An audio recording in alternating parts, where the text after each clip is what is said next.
أحمد الألفي. أنا ملك. أهلا يا ملك.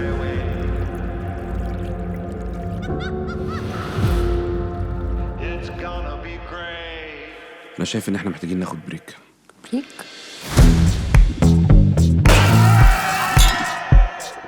احنا جينا النهارده مش ماشيين غير لما نلاقي حل.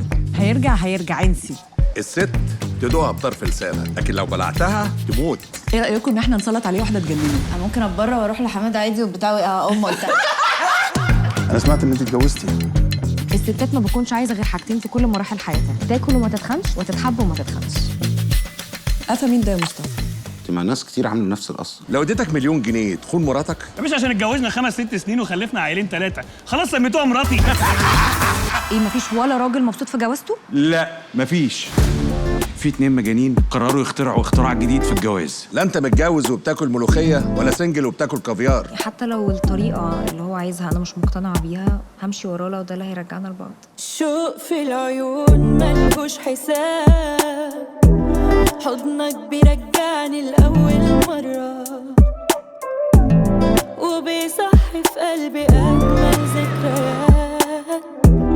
فاكر لما كنت أنا وأنت البداية. أنت لما تبقي واحدة رخيصة يبقى أنا مفيش قدامي حل غير إن أنا أطلقك. انا بجد عملت له كل حاجه في الاخر يعمل فيا كده. وارد جدا يكون اتكعبل في نص الطريق، بس عمره ما مشي عكس الاتجاه. أنا أكتر واحد بيفهمك من غير ما تتكلمي. انت ليه عملت كده؟ خليتني مش طايقه ابص في وشك ولا طايقه نفسي ان انا صدقتك. المركب اللي كنت عليها بتاعت مين؟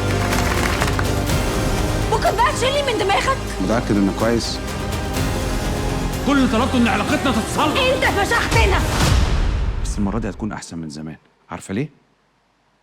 عشان أنا بحبك يا ملك.